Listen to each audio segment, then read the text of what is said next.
तो इस exclusive report में आपने देखा किस तरह से हमास का आतंकी खुद कबूल कर रहा है कि एक बड़ा अड्डा शिफा अस्पताल में, और जिस शिफा अस्पताल के बारे में आतंकी ने यह पूरी बात कबूल की है, हमास ने वहां अपना कमांड सेंटर बना रखा है। उसका एक वीडियो इजराइल की सेना ने जारी किया था और दावा यह किया गया था कि हमास के आतंकियों ने गाजा के सबसे बड़े हॉस्पिटल अल शिफा के नीचे अपना वॉर रूम बना रखा है और वहीं से पूरी तरह से हमास के आतंकी ऑपरेट कर रहे हैं। दरअसल अंतर्राष्ट्रीय कानून यह है कि युद्ध के दौरान अस्पतालों को निशाना नहीं बनाया जा सकता और इसी का फायदा हमास उठा रहा है। हालांकि इजराइल ने हमास को चेतावनी दी है कि अगर वो अस्पतालों में बने हमास के ठिकानों में बने रहे तो उसे भी तबाह कर देंगे। हालांकि हमास ने इजराइल के दावे को पूरी तरीके से खारिज कर दिया है।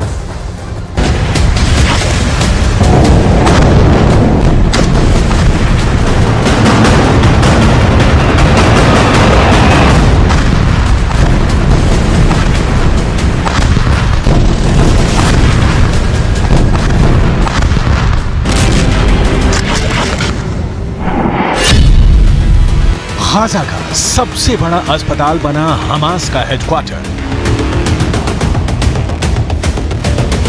जमीन के ऊपर अस्पताल, जमीन के नीचे हमास का कमांड सेंटर। इजरायल ने ढूंढ निकाला पाताल में छिपा हमास का असली अड्डा। इजरायल ने ग्राउंड ऑपरेशन के लिए अल शिफा हॉस्पिटल को बनाया पहला टारगेट।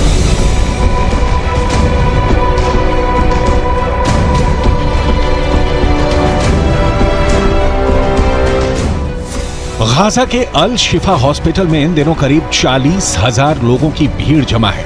इस भीड़ में मरीज भी हैं, घायल लोग भी हैं, बेघर और बेसहारा लोग भी हैं और इन्हीं फिलिस्तीनी लोगों के बीच छिपे हैं हमास के हजारों लड़ाके। इजरायल की भीषण बमबारी से बचने के लिए हमास के लड़ाकों ने इसी भीड़ में शरण दी है, क्योंकि हमास को पता है कि पूरे गाजा में एक यही वो जगह है जहां इजरायल चाहकर भी हमला नहीं कर पाएगा, क्योंकि अगर उसने ऐसा किया तो पूरी दुनिया इजरायल के खिलाफ खड़ी हो जाएगी। तब अमेरिका भी इजरायल का साथ नहीं दे पाएगा।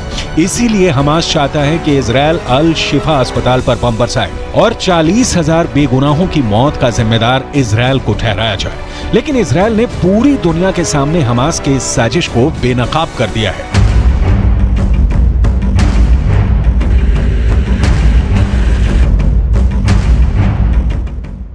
इजरायल ने गाजा पट्टी के सबसे बड़े अस्पताल अल शिफा को हमास का हेडक्वार्टर बताया है। इजरायली सेना का दावा है कि हमास इसी अस्पताल से अपनी आतंकी गतिविधियों को ऑपरेट कर रहा है। इजरायली सेना ने इस अस्पताल में हमास के हेडक्वार्टर का बाकायदा एक 3D मैप जारी किया है, जिसमें दिखाया गया है कि अस्पताल की इमारत के ठीक नीचे हमास ने अंडरग्राउंड ऑपरेशन बेस बना रखा है। इजरायल की सेना का दावा है कि उसके पास ऐसी खुफिया जानकारी है कि अस्पताल के बाहर से अंडरग्राउंड बेस तक जाने के लिए कई सुरंगें बनाई गई हैं, ताकि हमास के अधिकारियों को अस्पताल के अंदर न जाना पड़े।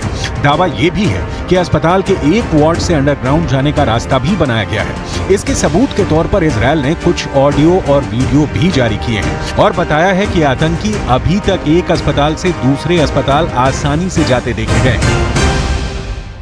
Today I will be revealing intelligence proving that Hamas uses hospitals as terror infrastructures.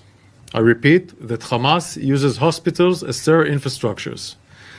Hamas has turned hospitals into command and control centers and hideouts for Hamas terrorists and commanders.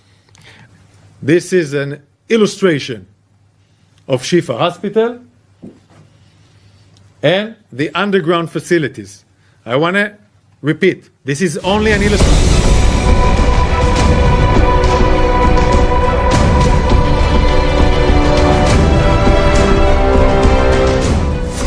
Daniel Hagari ने TV screen पर अस्पताल की location दिखाते हुए बताया कि अल शिफा अस्पताल में मरीजों के लिए 1500 बेड्स हैं और 4000 स्वास्थ्य कर्मी काम करते हैं।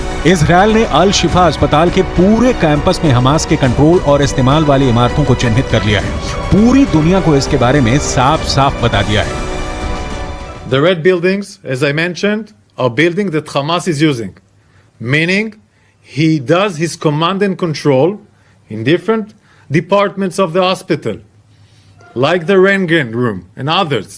He uses these places in order to do command and control for terror activities, launching rockets, etc., etc. It is here in Shifa Hospital where Hamas operates some of its command and control cells. This is where the direct rocket attacks command Hamas forces. Hamas terrorists operate inside and under Shifa Hospital and other hospitals in Gaza with network of terror tunnels. Hamas also has an entrance to those terror tunnels from inside the hospital wards, meaning from different places of the hospital you can go into an underground tunnel that will provide you shelter. Israel ने Hamas को चुनौती दी है कि अस्पताल से बाहर निकले और मरीजों को ह्यूमन शील्ड के तौर पर इस्तेमाल करना बंद करें। लेकिन हमास के कार लड़ाके जानते हैं कि अस्पताल से बाहर आने का मतलब है बेमौत मरना, क्योंकि जैसे ही आतंकी अस्पतालों से बाहर आएंगे और आम नागरिकों से दूर होंगे, वैसे ही इजरायल का हेरॉन ड्रोन उनकी लोकेशन बता देगा, जिसके बाद उन आतंकियों पर इजरायल इतने बम बरसाएगा कि वहीं उनकी कब्र बन जाएगी। इसीलिए हमास के आतंकी गाजा के सबसे बड़े अस्पताल में पनाह लिए बैठे हैं, क्योंकि उन्हें पता है कि इजरायल इस अस्पताल पर कभी एयर स्ट्राइक नहीं करेगा और अगर इजरायल ग्राउंड ऑपरेशन करते हुए अल शिफा अस्पताल पहुंच भी गया तो उसे वहां हमास का एक भी लड़ाका नहीं मिलेगा, क्योंकि अस्पताल के नीचे बनी सुरंगों से होते हुए वो सभी आतंकी भाग निकलेंगे।